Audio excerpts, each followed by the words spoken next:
Hey guys, what's up? MaxKydra, welcome back to another video, and today we are going to take a look at the recently released behind the scenes featurette for Rogue One. So yeah, live stream for Star Wars Celebration has recently ended, at least for me, but yeah, we are left with this featurette for Rogue One, and of course it tells us quite a lot about the movie, about how it's shot and all. So yeah, let's get right to it, shall we? Okay, so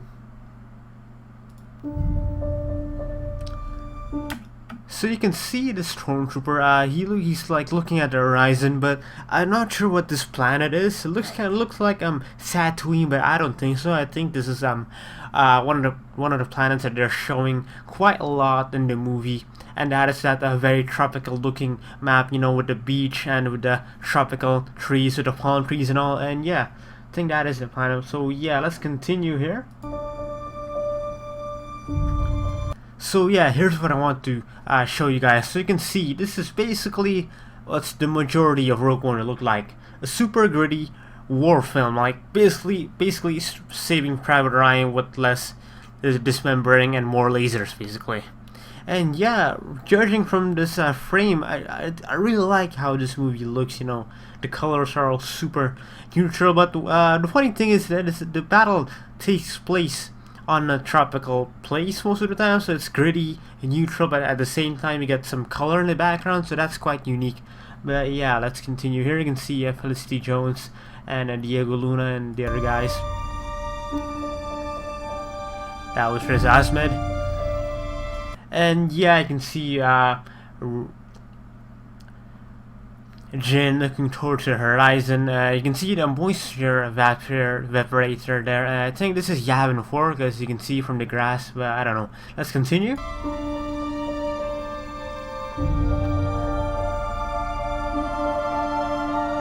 Now, if you guys have been paying attention, most of the sets are actually quite practical. Like you can see the fire behind Donnie Yen there, of course the whole explosion to see from the frame earlier. And yeah, let's continue. It's like the fantasy you always have as a kid. Everywhere is an amazing shot with amazing characters.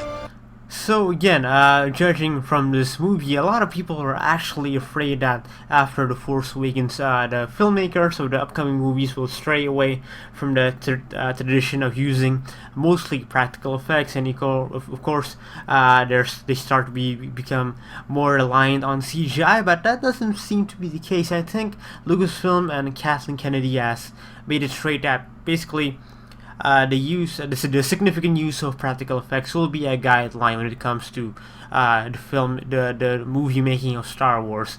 So yeah, I can see this guy, protocol droid with a different looking head, so that's cool. And yeah, again, the practical effects, you can see a Mon Calamari here. He looks more fish-like than the other Mon Calamari, probably like the color. So yeah, I think like the creature department of Star Wars doesn't get enough credit, because with the work they've done with the prosthetics and all, it just looks so wonderful and feels so alive. It's about the humanity of it, which just makes the whole... You can see Warwick Davis here. If you don't know who Warwick Davis is, it's basically Wicket from Return of the Jedi, the Ewok who was with Leia all the time, and yeah, so that's real. really cool to see him.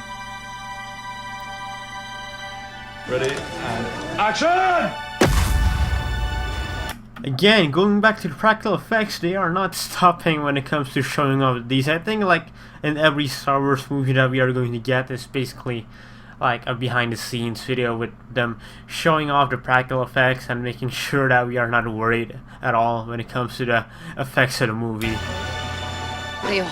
And you can see that this tank, I really like the look of this. You saw this in the previous trailer, but you didn't actually see the trooper commanding it, and I think we'll get a closer look of this soon. And you're actually... Now you can see this guy, he looks really cool. He looks like reminds you of that flame trooper from The Force Awakens. I think this is like the early design of that.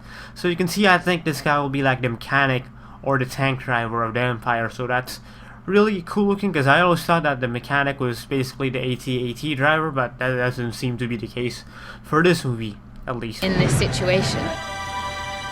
You get something very genuine that you couldn't have planned.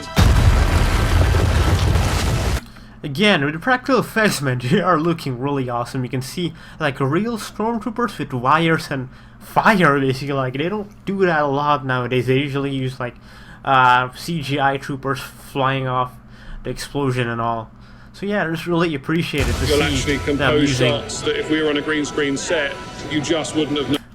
Okay, now let's go back a bit here, and I want to show you guys something really cool. Okay, here, yeah, here. Look at this guy. This is basically like an underground station from England, from London. And yeah, if you watch the celebration live stream, and you know that basically Gareth Edwards actually shot a scene in Rogue One in this place, and it actually looks like a place where the Empire would actually operate. And it looks like really cool. It looks pretty cool. Like, this is actually like a normal place you can like visit like daily, but like with a bit of stormtrooper and a bit of these lights, I guess you can actually turn this thing into an Imperial base, and that's just really awesome. You know, turning like the normal surroundings into Star Wars sets. So yeah, that's really Just awesome. wouldn't have known were available. Pressure's so high. Like, we're making a film that's... Again, speaking of practical effects, you can see how most movies nowadays, when they're actually overlooking a glass or something, especially looking to space through a glass, they would usually like either green screen the window or just painted it. But I think they actually painted this thing, and it looks pretty awesome. And it's just pretty nice that they're actually willing to make some effects. You know, the more real it is, the more immersive it is for us when it comes we're watching this in a movie and such. So yeah, it's really nice that they're actually still sticking with the practical effects. But yeah, moving on. So right touching my favourite movie of all time. But then if you're too respectful of it, that you daren't do anything new or different, take a risk, then what are you bringing to the table? now again, this is actually a thing that we also saw in The Force Awakens. This is basically one of those flight simulators.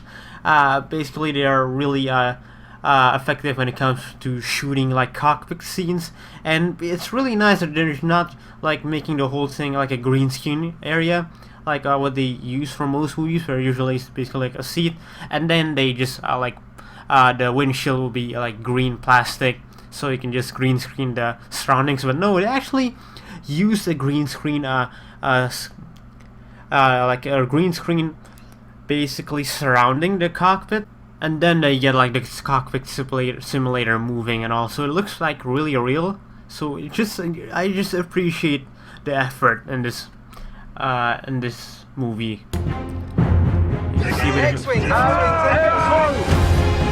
Now look at it here. I can see again with the explosion and all, but more importantly, you can see Jyn Erso here carrying this. It looks to be like basically the hard drive that's containing the plans to the Death Star.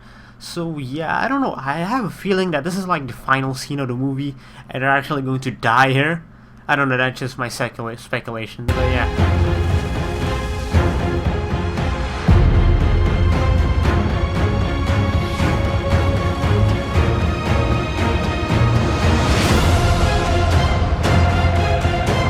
I can see, you just saw Donnie Yen there, and look, he looks really cool as playing as a blind character here, and yeah, he's just like showing off some moves to a stormtrooper, and yeah, it's really nice to get more diversity in the casting in Star Wars nowadays, and I think this is like one of the most diverse Star Wars film ever. Like you got actors from like Hong Kong, and of course you got African American actors and such, and of course even Latino actors and even Arabian actors. Like, this is like the most diverse Star Wars movie ever, and I think actually they're doing it organically, and like they're actually searching good actors in that race instead of just searching for actors in that race, but they're not actually good at what they're doing. So yeah, that's props to Disney and Lucasfilm for that.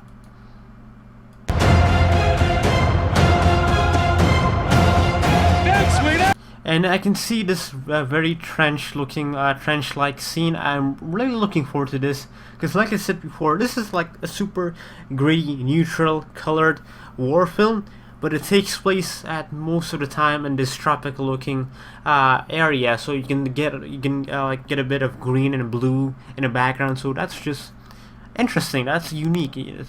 It's unheard of actually. X-Wing kills the anti down there! Bang!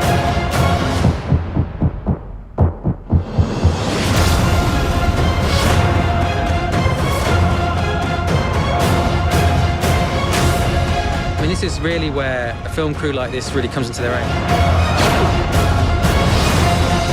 That kid, when you were 4 years old, grew up with Star Wars figures. It's a bit like just being that kid again. You're sort of going like, "Arr, arr, arr." So and you can see this guy. Actually, I really love it when I see this guy in the video because he looks like some kind of raccoon character. Reminds me of Rocket Raccoon from Guardians of the Galaxy, and he's just having fun with the blaster, with the machine gun, basically. And I just love those moments when like somebody gets crazy with the guns and they just have fun mowing people down with weapons and all.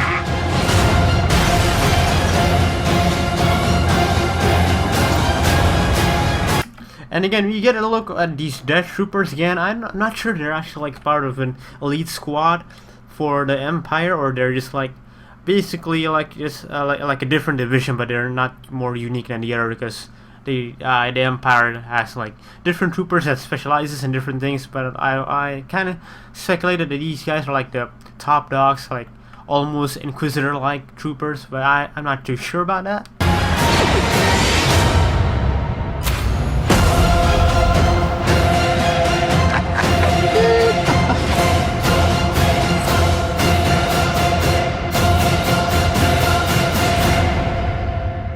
May the Force be with us.